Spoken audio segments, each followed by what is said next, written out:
Hello students, आप सभी का स्वागत है आपके YouTube चैनल में।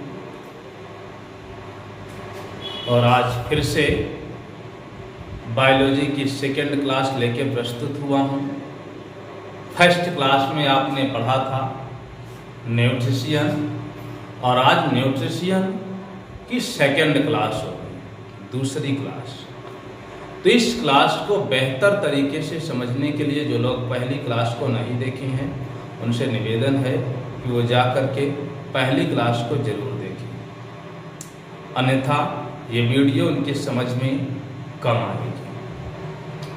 तो ध्यान रहे कि ये जो क्लास चल रही है, इस क्लास से आपके एसएससी, बैंक, रेलवे और जितने भी वनडे एग्जाम्स में बायोलॉजी से क्वेश्चन बनते हैं वो पूरा लेवल वहाँ तक कवर किया जाएगा। साथ में ऐसे स्टूडेंट जो हाई स्कूल में हैं, इंटरमीडिएट में हैं, उनके लिए भी ये बहुत हेल्पफुल है, क्योंकि पूरा सिलेबस वहीं से होता है। तो बोर्ड वाले बच्चे भी प्लस तैयारी वाले बच्चे भी, दोनों के लिए ये वीडियो बहुत ही हेल्पफुल है, बहुत ही ज़रूरी है। और जो बच्चे नए हों, जो स्टूडेंट्स आज हमारे चैनल पर नए हों, वो चैनल को सब्सक्राइब जरूर करें और पीछे वाली यानी पहली वाली क्लास को जरूर देखें। ठीक है, एक बार जोरदार तरीके से आप सब लोग लाइक कर दीजिए, शेयर कर दीजिए। चलिए शुरू करते हैं। पिछली क्लास में हम लोगों ने पढ़ा था स्वपोषी और विषमपोषी के बारे में। थोड़ा सा बैक रिवीजन लेंगे। स्वपोषी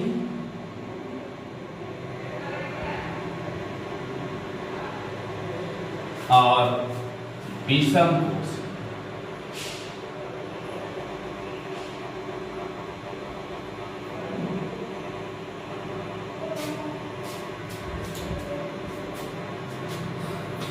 स्वपोषी बताया था ऐसे जीव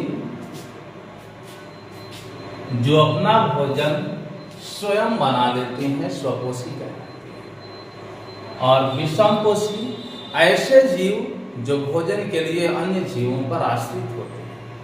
इसका उदाहरण विषमपोषी का जैसे मानव है, एक विषमपोषी जीव है, शेर है, कुत्ता है, बिल्ली है, जितने भी जंतु होते हैं सभी जंतु विषमपोषी के उदाहरण हैं।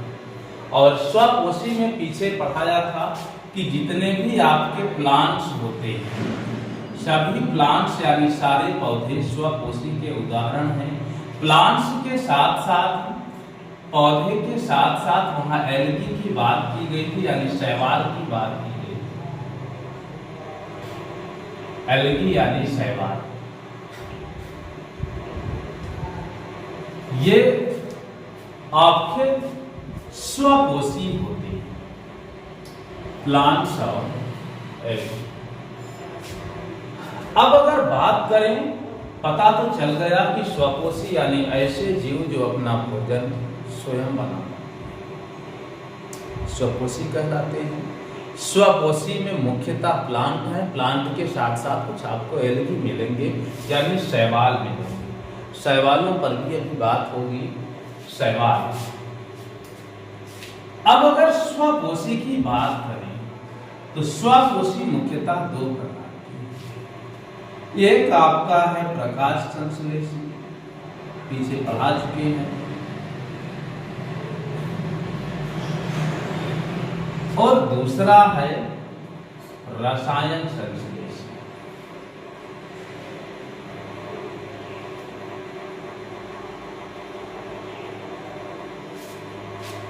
स्वपोषी मुख्यतः दो भागों में बटे। पहला प्रकाश संश्लेषी यानी ऐसे जीव जो प्रकाश संश्लेषण की क्रिया करते हैं, जैसे प्लांट हो गया, पौधे जितने भी हैं प्रकाश संश्लेषण करते हैं। पीछे वाले वीडियो में प्रकाश संश्लेषी को पूरी तरह समझाया गया है, पढ़ाया गया है। रसायन संश्लेषी पर चर्चा करना है, यानी आपकी क्लास शुरू होगी यहाँ से रसायन संश्लेषी से। अगर प्रकाश संश्लेषी की बात करें तो ऐसे जीव या ऐसे प्राणी जो प्रकाश संश्लेषण द्वारा अपना भोजन बनाते हैं, जो प्रकाश संश्लेषण द्वारा अपना भोजन स्वयं बनाते हैं,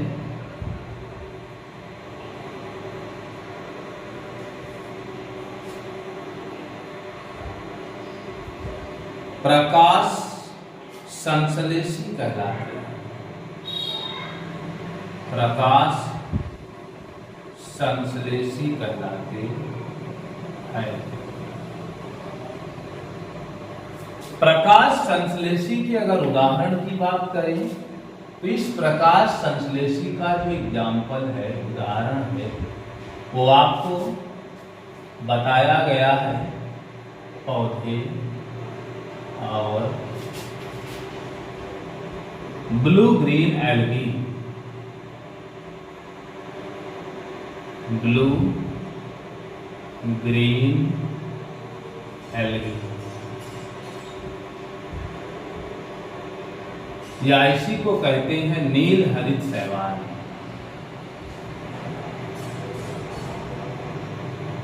नील हरित शैवाल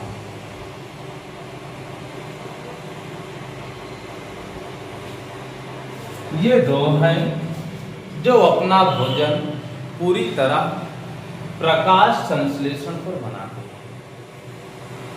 हम पीछे आपको पढ़ाए थे कि प्रकाश संश्लेषण क्या होता है। ठीक है, प्रकाश संश्लेषण किसे कहेंगे?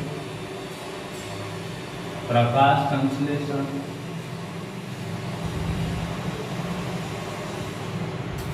तो प्रकृति से कच्चे पदार्थों का इस्तेमाल करके पौधों द्वारा भोजन बनाने की क्रिया ही प्रकाश संश्लेषण कहलाती है, क्लोरोफिल की उपस्थिति में।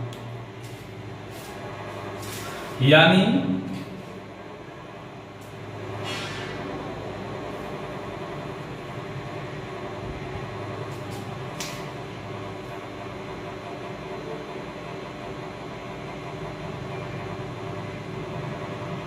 मिट्टी से जल तथा वायुमंडल से CO2 ग्रहण कर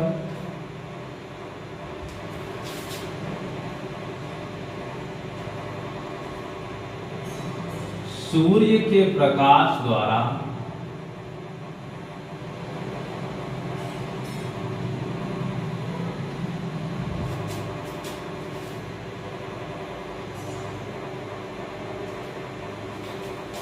क्लोरोफिल की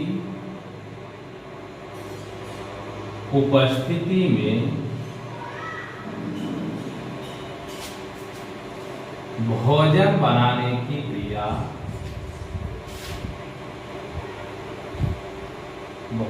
बनाने की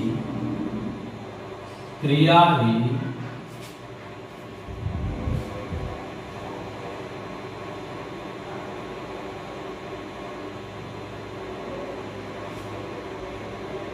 प्रकाश संश्लेषण कहलाती है। प्रकाश संश्लेषण कहलाती है।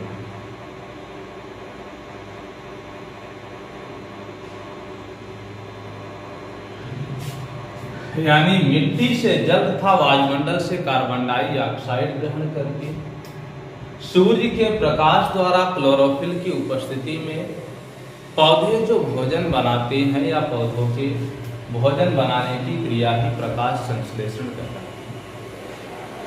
पीछे पढ़ चुके हैं। ठीक है, अगर यहाँ ध्यान दिया जाए तो कार्बन डाइऑक्साइड ग्रहण करेंगे वायुमंडल से, मिट्टी से इन्हें मिला जल और प्रकाश की किरण उपस्थिति है क्लोरोफिल की।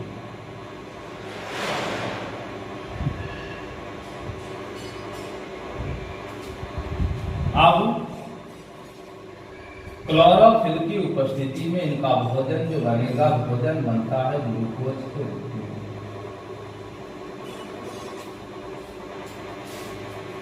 प्लस ऑक्सीजन गैस निकलती है।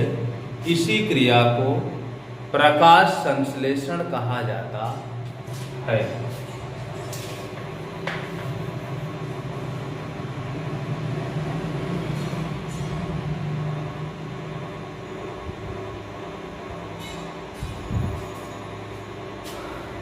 यानी कार्बन डाइऑक्साइड ग्रहण करके पानी को मिट्टी द्वारा लेकर प्रकाश की किरण की उपस्थिति और क्लोरोफिल की उपस्थिति में प्लांट जो भोजन बनाते हैं, इसी क्रिया को हम प्रकाश संश्लेषण कहेंगे। इनका भोजन मुख्यतः ग्लूकोज के रूप में होता है। थोड़ा सा इसे और अगर समझें,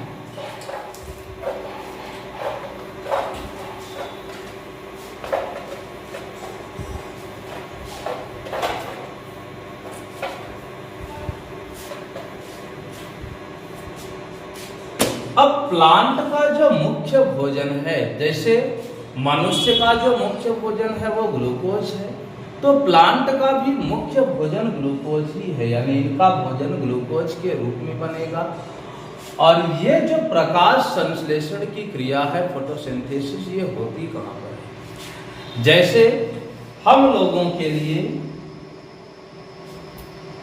खाना बनाने के लिए अपना एक किचन होता है, सेम वैसे ही प्लांट के लिए भी किचन होता है। प्लांट के लिए प्लांट की जो पत्तियां होती हैं, प्लांट की ये जो पत्तियां होती हैं, ये पत्तियां इनके लिए किचन का काम करती हैं।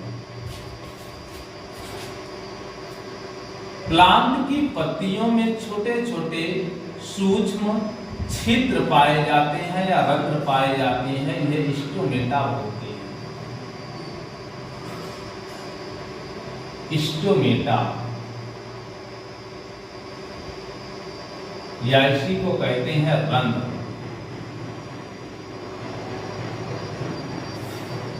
पत्तियों में छोटे छोटे छिद्र होते हैं, इन छिद्रों को स्टोमेटा कहा जाता है। इसी स्टोमेटा द्वारा गैसों का आदान प्रदान होता है। गैसों का आदान प्रदान होता है। यानी ये स्टोमेटा खुलेंगे, कार्बन डाइऑक्साइड अंदर चली जाएगी, ये स्टोमेटा फिर बंद हो जाएंगे, फिर खुलेंगे, ऑक्सीजन गैस बाहर।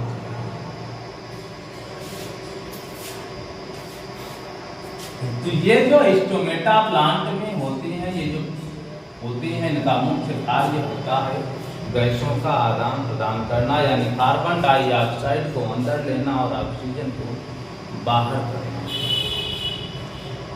ये पूरा फंक्शन पत्तियों में चलता है। और अगर बात की जाए तो ये जो क्लोरोफिल है, कई बार यहाँ से क्वेश्चन बनता है, कई सारे एग्जाम्स में पूछा गया है कि क्लोरोफिल प्रकाश ऊर्जा को किस ऊर्जा में बदल देता है। तो ध्यान रहे कि यही क्लोरोफिल प्रकाश की किरण को रासायनिक ऊर्जा में बदल देता है। कौन से ऊर्जा में? रासायनिक ऊर्जा में बदल देता है। और रासायनिक ऊर्जा में बदलने के फलस्वरूप मुख्यतः ये जो क्रिया इनकी होती है वह स्टोमेटा के अंदर ग्रेनम और स्ट्रोमा, दो जगह ये क्रियाएं होती हैं, जिसे आप लोग एक वीडियो अलग से जिसका बनाएंगे प्रकाश संश्लेषण में, उसमें आप पढ़ोगे प्रकाशिक अभिक्रिया और अप्रकाशिक अभिक्रिया। इन्हीं दोनों अभिक्रियाओं के जरिए प्रकाश संश्लेषण होता है। यहाँ पर वो मेंशन नहीं किया जाएगा क्योंकि ये पोषण का चैप्टर है, प्रकाश संश्लेषण नहीं, लेकिन थोड़ा सा ये बताया जा रहा है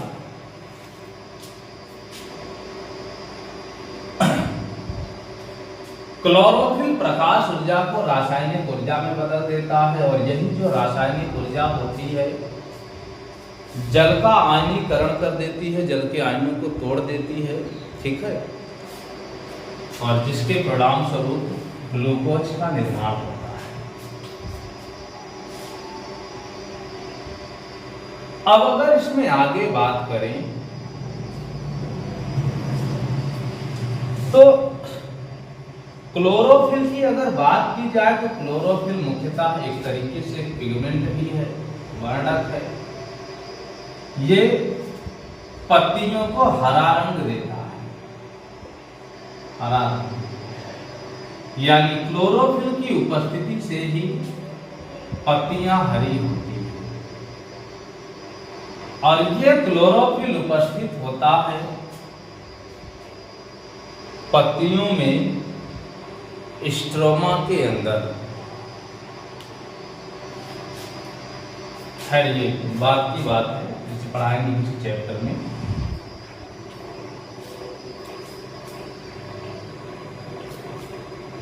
कभी कभी यहां से क्वेश्चन पूछता है कि प्रकाश संश्लेषण की खोज सबसे पहले किस प्लांट में की गई। तो प्रकाश संश्लेषण की जो खोज हुई है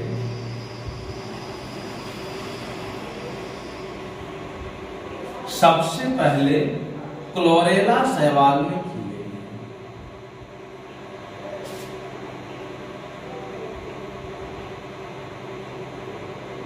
क्लोरेला शैवाल में प्रकाश संश्लेषण की खोज क्लोरेला शैवाल में।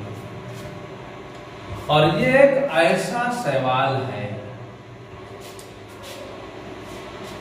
इसी शैवाल से क्लोरेलिन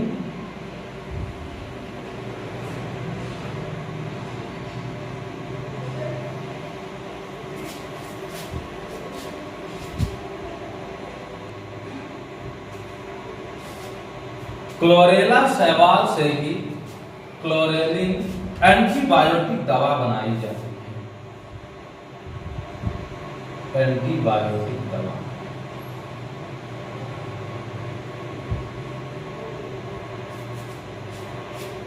देखो, प्रकाश संश्लेषण की जो सबसे पहले खोज हुई वो क्लोरेला शैवाल में हुई और क्लोरेला शैवाल से ही क्लोरेलिन एंटीबायोटिक दवा बनाई गई।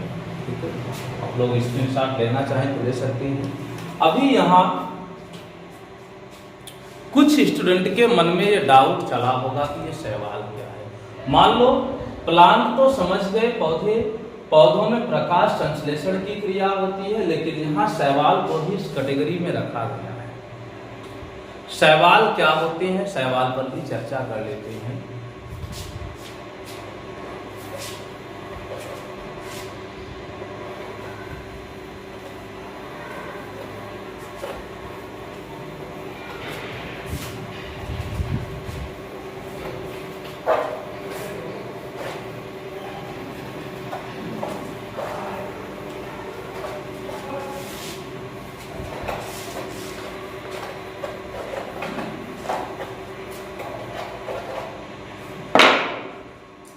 यहां स्वकोशी में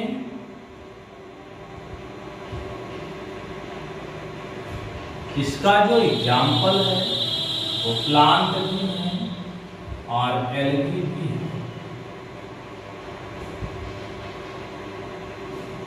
एल्गी यानी शैवाल,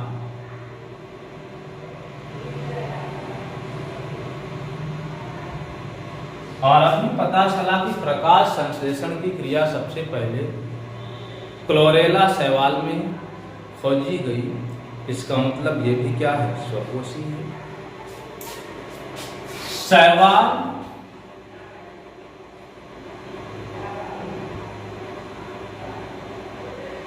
शैवाल को सामान्य भाषा में काई कहा जाता है। काई आप सब लोग जानते होंगे, तालाबों में ज्यादातर मात्रा में होती है।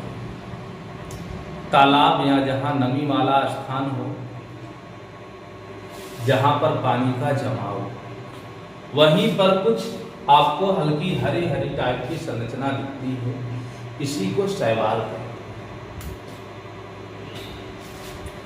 अब शैवाल में अभी पता चला कि सबसे पहले प्रकाश संश्लेषण की जो क्रिया खोजी गई वो शैवाल में क्लोरेला नामक शैवाल है। इसी क्लोरेला नामक शैवाल से क्लोरेलिन नामक दवा, एंटीबायोटिक दवा बनाई जाती है। लेकिन अगर शैवाल की बात करें तो शैवाल में भी मुख्यतः दो प्रकार के शैवाल हैं। शैवाल एक बैक्टीरिया भी है। देखिए, एक तो आप शैवाल जिसे आप जलीय पादप कह रहे हो, जलीय पादप है।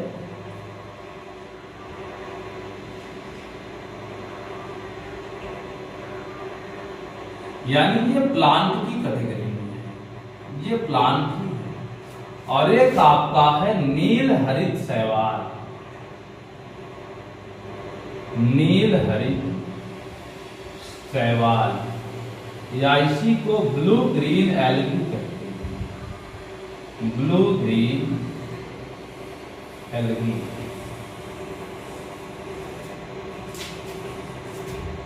नील हरित शैवाल को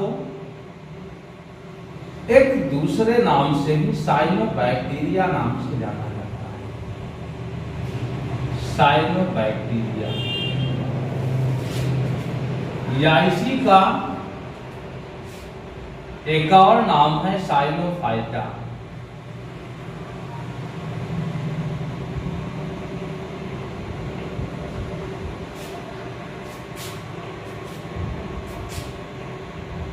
अब ये जो साइनोबैक्टीरिया है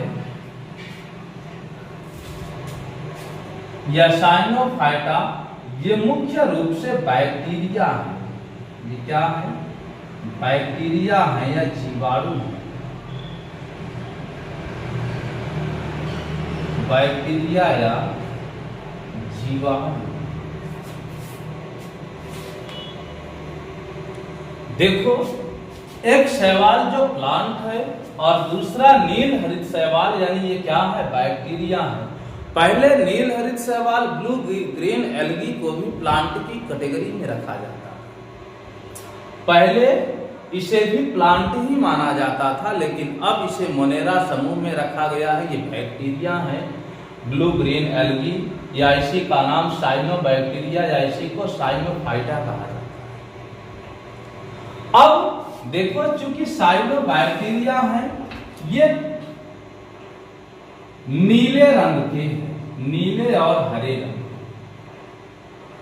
नीले और हरे रंग के होने के कारण इनको नील हरित शैवाल कहा जाता है। और क्लोरोफिल की उपस्थिति के कारण अपना भोजन बना लेते हैं। क्लोरोफिल की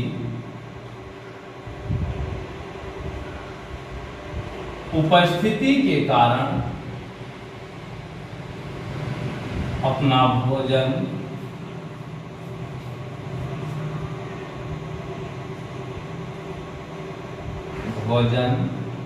बना लेते हैं।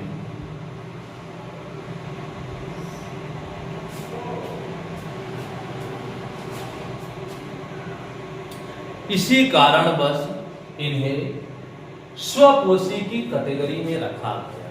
स्वपोषी की कैटेगरी में प्लांट हुए, शैवाल हुआ। शैवालों में आपने देखा कि एक शैवाल जलीय पादप है, दूसरा नील हरित शैवाल है, या ब्लू ग्रीन एल्गी कहते हैं, या साइनोबैक्टीरिया इसी का नाम है, या साइनोफाइटा भी इसी को कहा जाता है। पहले इसे प्लांट की कैटेगरी में रखा गया था, लेकिन अब इसी को मोनेरा समूह में रखा गया और बताया गया कि नहीं, ये एक बैक्टीरिया है, जीवाणु है, प्लांट नहीं है। चूंकि बैक्टीरिया है, नीले हरे रंग का है, नीले हरे रंग के होने के कारण क्लोरोफिल की उपस्थिति है, और इसी क्लोरोफिल की प्रेजेंट में ये अपना भोजन बना लेता है। यानी प्रकाश संश्लेषण तो यहाँ भी है। इसी वजह से ये प्लांट और ये जो पूरा समूह है, ये पूरा समूह सब प्रकाश संश्लेषी का है। ये किसका है? प्रकाश संश्लेषी का। प्रकाश संश्लेषी में पता चला कि कुछ प्लांट भी हैं और कुछ बैक्टीरिया भी हैं, जैसे साइनोबैक्टीरिया है। तो यहाँ से जो सवाल पूछता है, सवाल आपसे पूछेगा कि साइनोबैक्टीरिया को किस समूह में रखा गया है। पहला तो ये जो साइनोबैक्टीरिया है मोनेरा समूह का है, और दूसरा क्या क्लोरोफिल की उपस्थिति होती है या नहीं होती। क्लोरोफिल है और क्लोरोफिल के कारण ही प्रकाश संश्लेषण की क्रिया करने में ये सक्षम है। ठीक है, अब आगे बात करेंगे थोड़ा सा विषमपोषी रसायन संश्लेषी। स्वपोषी में ये प्रकाश संश्लेषी हुआ, प्रकाश संश्लेषी के बाद अब आगे पढ़ना है रसायन संश्लेषी।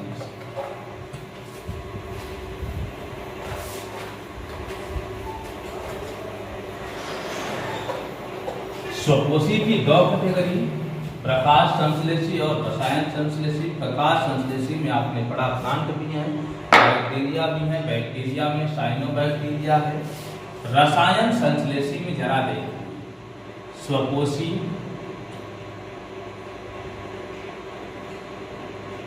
प्रकाश संश्लेषी पढ़ चुके,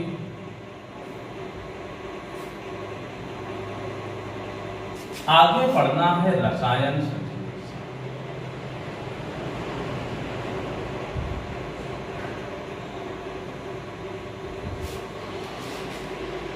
अब ध्यान से थोड़ा यहाँ ध्यान देना है कि रसायन संश्लेषी क्या है।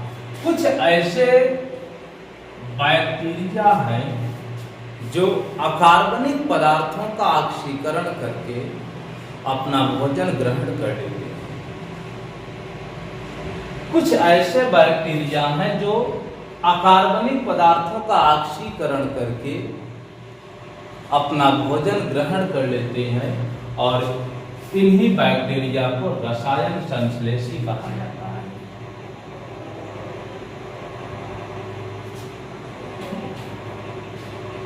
ऐसे जीव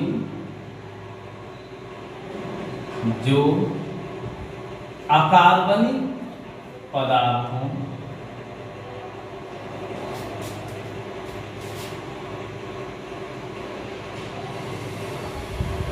या रसायनों से या रसायनों का ऑक्सीकरण करके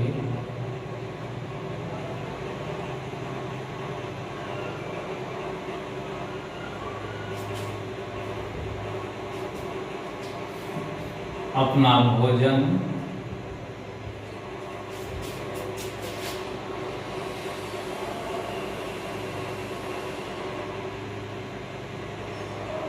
बना लेते हैं, रसायन संश्लेषी कहलाते हैं।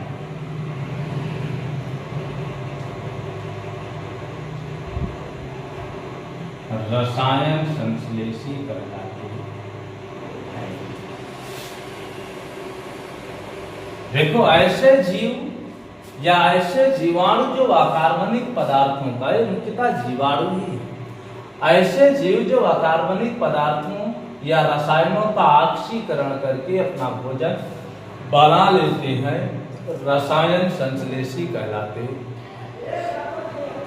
जैसे अगर इसका उदाहरण देखा जाए, इसका एग्जाम्पल देखा जाए, सल्फर बैक्टीरिया है।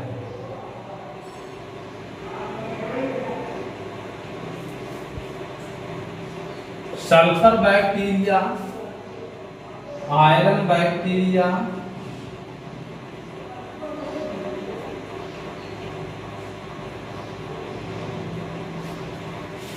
Nitrogen bacteria.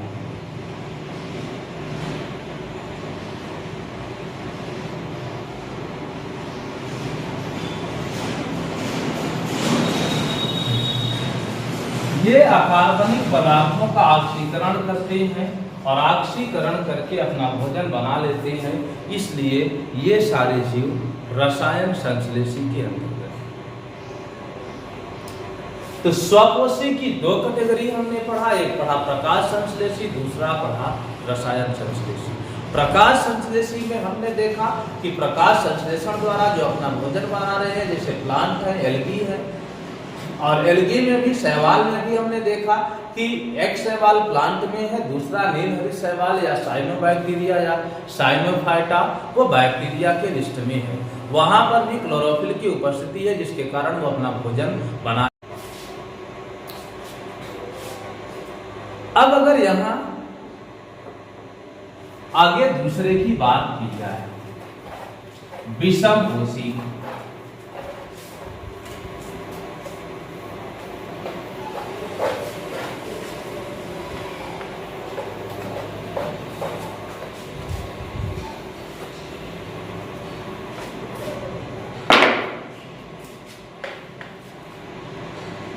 विषमपोषी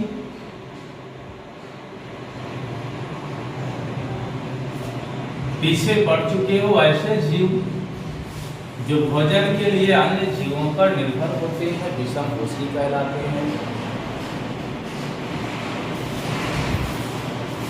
और विषमपोषी में मुख्यतः प्राणी समभोजी है,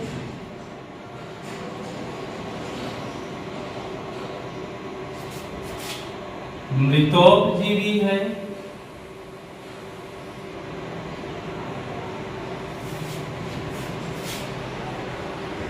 परजीवी है, सहजीवी है और कीटभक्षी है।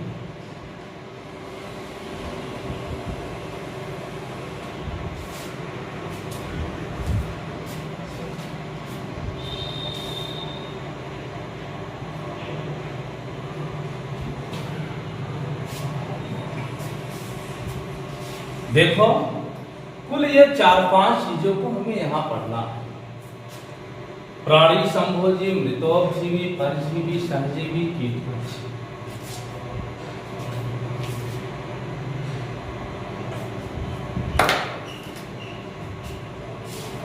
प्राणी संभोजी की बात करें तो प्राणी संभोजी हम किसे कहेंगे?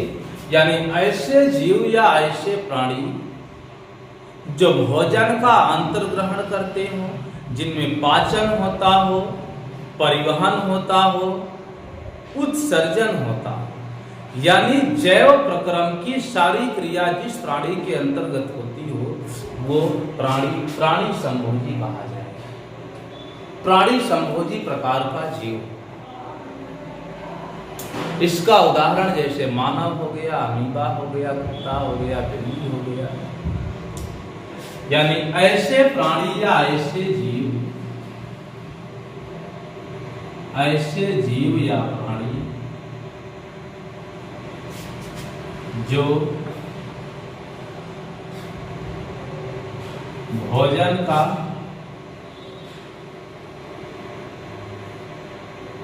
अंतर्ग्रहण करें तथा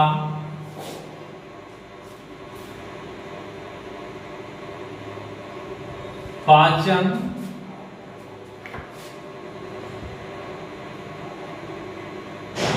परिवहन,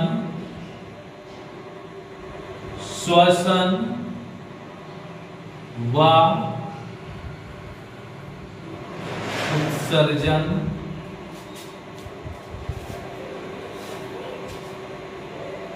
की क्रिया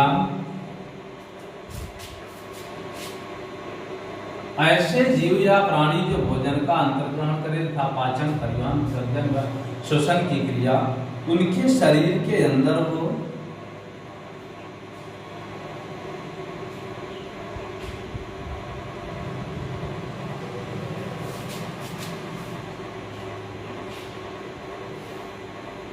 प्राणी संभोजी कहलाते हैं।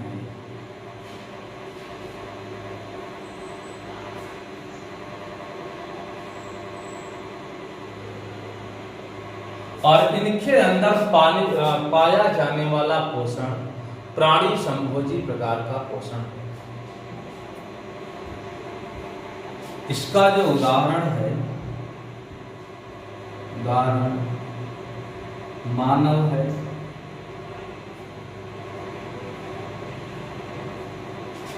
कुत्ता बिल्ली कह सकते हो,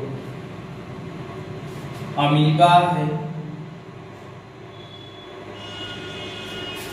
सीधे सीधे साफ शब्दों में अगर समझा जाए तो जिनके अंदर पोषण और जिनके अंदर पाचन, परिवहन, उत्सर्जन की क्रिया हो, वो सारे जीव प्राणी संभोजी जीव भोजन का अंतर्ग्रहण करेंगे और अंतर्ग्रहण के बाद पाचन, परिवहन, श्वसन व उत्सर्जन होगा। ऐसे सभी जीव प्राणी संभोजी जीव कहलाते हैं।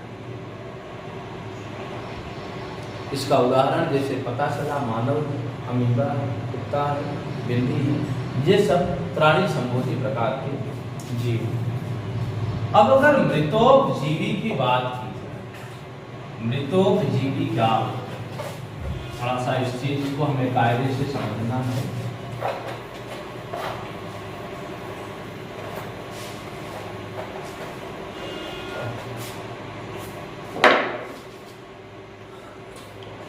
मृतोपजीवी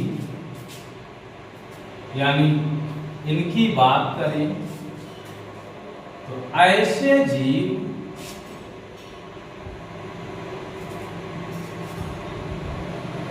जो, देखिए नाम से पता चल रहा है मृतोपजीवी, मृत आ रहा है। मृत का मतलब मरे हुए या सड़े गले कार्बनिक पदार्थों पर जो आधारित है। ऐसे जीव जो मृत, मरे हुए या सड़े गले कार्बनिक पदार्थों पर आधारित हों, मृतोपजीवी कहलाते हैं। या ऐसे जीव जिनका जीवन मुख्यतः मरे हुए या सड़े गले कार्बनिक पदार्थों पर आधारित हो, मृतोपजीवी कहलाते हैं। ऐसे जीव जो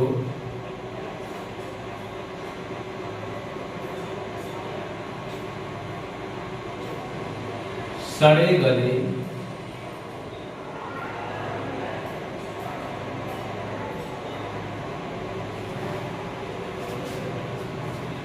कार्बनिक पदार्थों से अपना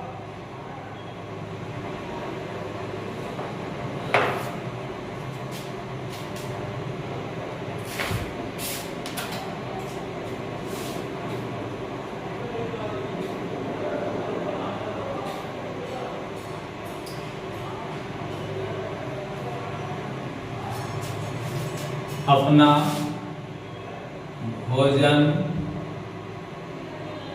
ग्रहण करते हैं।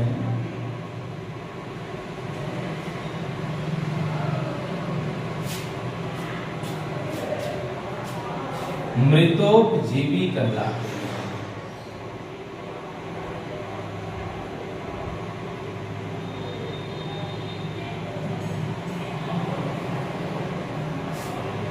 ऐसे जीव जो सड़े गले कार्बनिक पदार्थों से अपना भोजन ग्रहण करते हैं, अर्थात एक चीज यहाँ तो है कि इनके अंदर प्रकाश संश्लेषण नहीं होगा। यानी क्लोरोफिल की अगर बात की जाए तो क्लोरोफिल एब्सेंट होगा, क्लोरोफिल एब्सेंट होगा और क्लोरोफिल के एब्सेंट के कारण इनका भोजन नहीं बनेगा, भोजन नहीं बना सकते।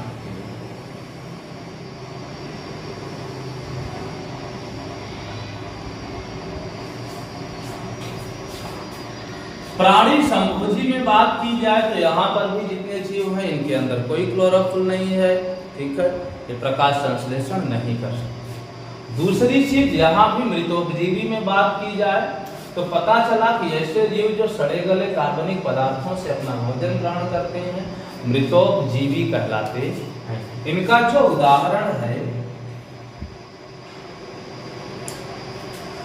कवक या फफूंद,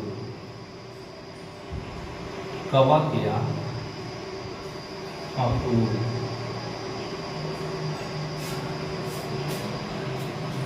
कवक या फफूंद की अगर बात करें तो ये मृतोपजीवी कहलाते हैं। आप लोग अक्सर बरसात के मौसम में देखते हो जहाँ पर कूड़ा कबाड़ा रखा होता है जो सड़ जाता है बरसात के समय में, वहाँ पर एक छतरी नुमा संरचना ऐसे ही निकल आती है। यही कवक है जिसे आप लोग कहते हो कुकुरमुत्ता।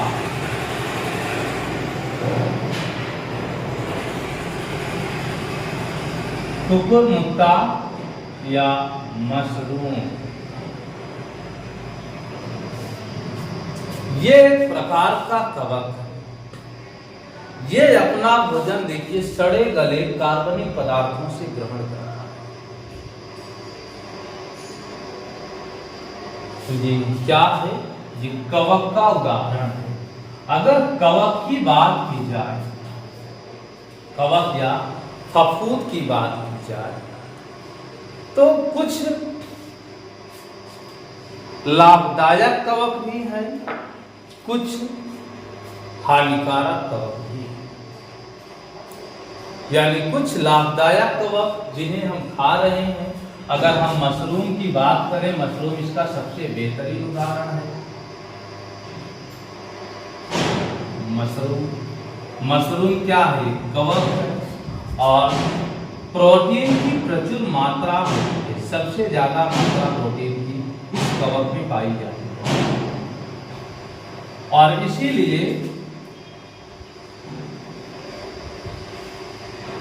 मशरूम का जो उपयोग होता है वो औषधि दवाओं के रूप में भी होता है।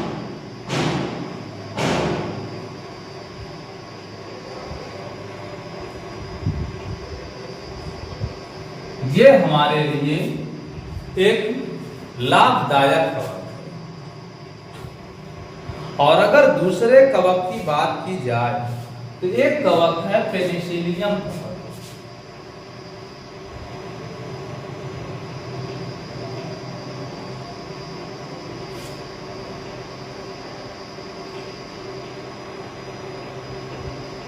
पेनिसिलियम कवक,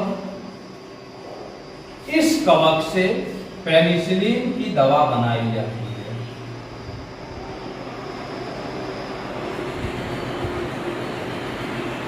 दवा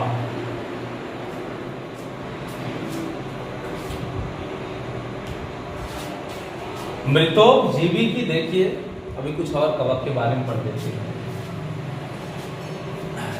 थोड़ा सा इसको हटाएंगे।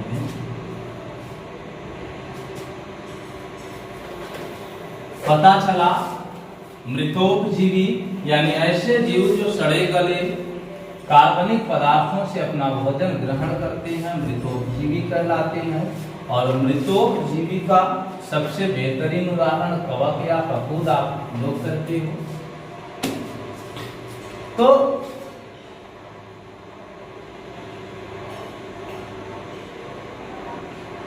कवक या फफूंद दोनों एक ही चीज।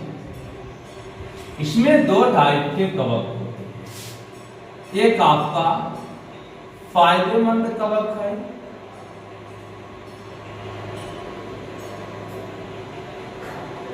और दूसरा आपका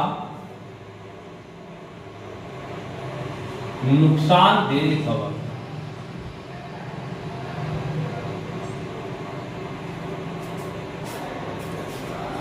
फायदेमंद कवक की बात अगर की जाए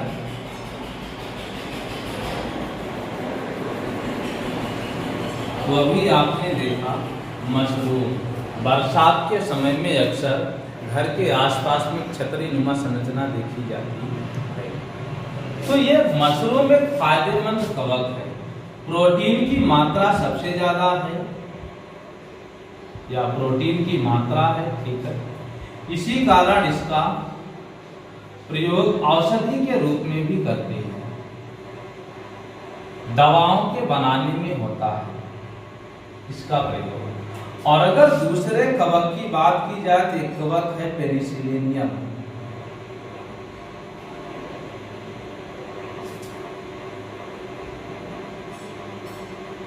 इस कवक का उपयोग पेनिसिलिन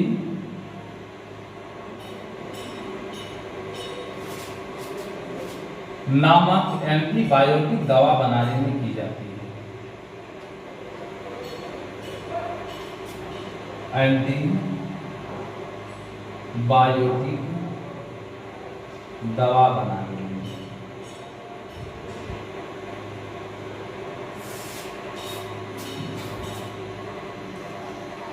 ये तो कुछ फायदेमंद कवक हैं। ये आपके लिए बहुत ही इंपॉर्टेंट है, कई सारे एग्जाम्स में पूछा है कि पेनिसिलिन नामक एंटीबायोटिक जो दवा बनाई जाती है वो कौन से कवक से बनाई जाती है।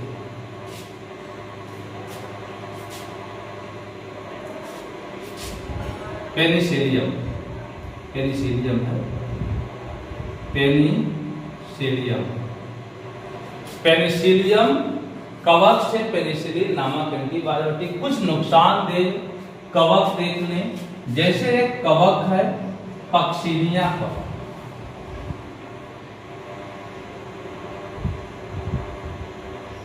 ये गेहूं में रोग उत्पन्न करता है,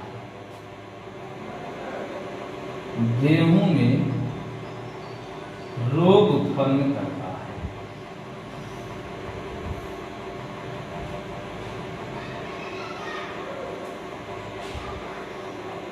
दूसरा कवक बात की जाए ट्राइकोफाइटान,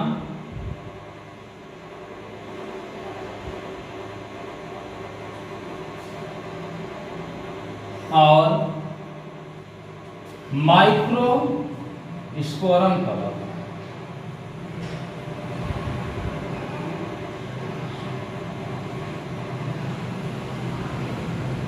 ये दोनों कवक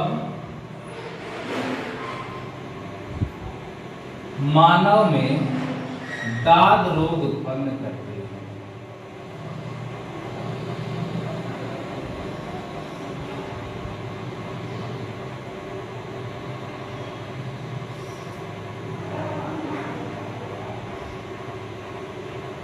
ट्राइकोफाइटान और माइक्रोस्पोरम।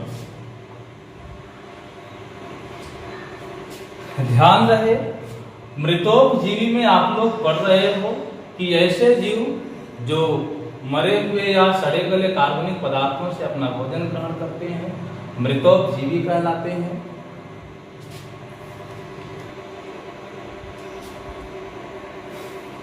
अब यहाँ पर आपने देखा कि अभी कवक एक फायदेमंद कवक है, दूसरा नुकसानदेह कवक है। फायदेमंद कवक में आपने मशरूम को देखा, पेनिसिलियम को देखा। पेनिसिलियम से पेनिसिलिन नामक एंटीबायोटिक दवा बनती है। नुकसानदेह कवक है जैसे एक पक्सिनिया कवक, जिससे गेहूं में रोग होता है। ट्राइकोफाइटान और माइक्रोस्पोरम कवक, ये मनुष्य में दाद रोग उत्पन्न करते हैं। इनकी सबसे बड़ी खासियत है ये नमी या जहां पर सड़े गले या कार्बनिक पदार्थ जमा होंगे भी वहां पर उत्पन्न होगा। नमी वाला स्थान कहीं पर होगा तो ये वहां पर भी हो जाएगा।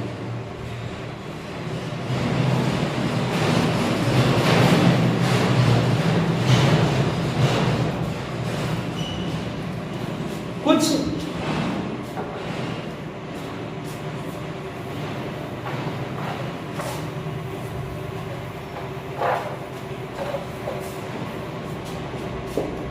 नुकसानदेह कवक में एक और कवक है जैसे राइजोपस है। राइजोपस और म्यूकर कवक है।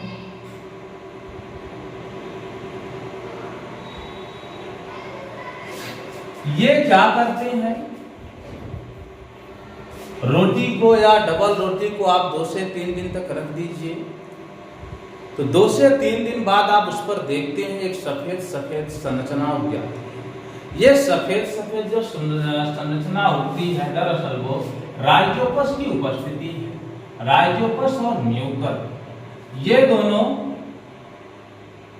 डबल रोटी या रोटी को सड़ा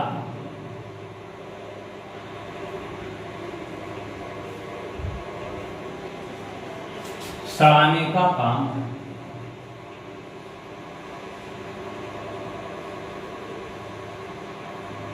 और सड़ा करके इसे अपना भोजन ग्रहण करती है।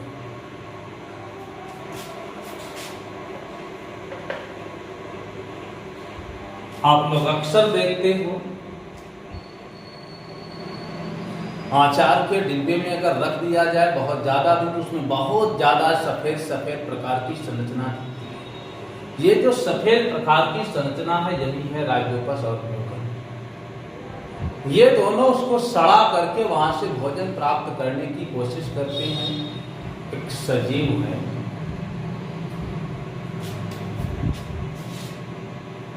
और अगर एक चौथे कवक की बात की जाए, आलू में रोग उत्पन्न करने वाला एक कवक है फाइटोप्थोरा।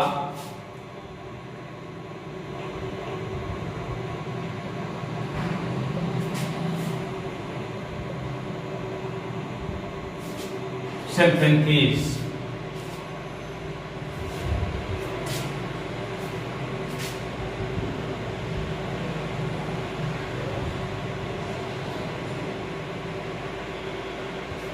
फाइटोप्थोरा इन्फेस्टेंस, ये जो कवक है आलू में रोग उत्पन्न करता है।